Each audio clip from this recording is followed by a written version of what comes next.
Titan Ultra may import na rin sa PBA. SMB, papalitan din naman yung bagong import. Tara kwentuhan! Kahapon na-reveal na ang import ng SMB mga idol ay itong NBL player na si 6'11 Marcus Lee. At Titan na lang talaga ang walang import sa upcoming conference. Pero base sa kanilang Facebook post February 21, mukhang napangalanan na nga kung sino ito.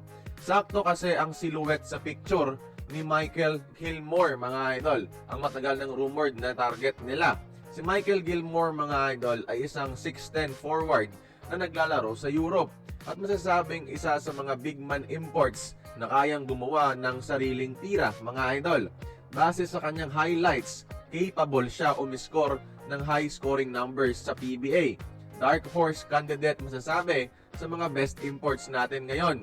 And there is something in Michael Gilmore na nagsasabi na kaya niyang magdomina sa PBA level. Kaso nga lang, Titan Ultra pa yung team niya mga idol na farm team sa PBA.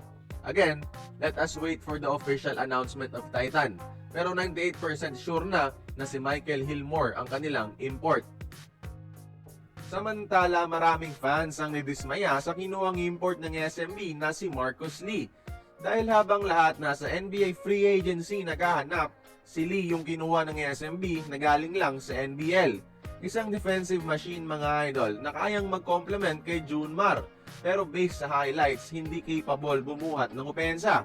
Kaya haka-haka ng iba malamang papalitan din siya ng SMB sa kalagitnaan ng Elims dahil saktong ang kontrata ni Benny Boatwright sa Korea ay hanggang first week April lang.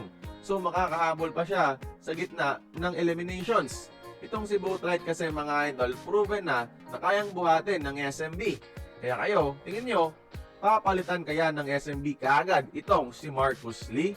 Join the conversation, magkomento lamang sa ibaba.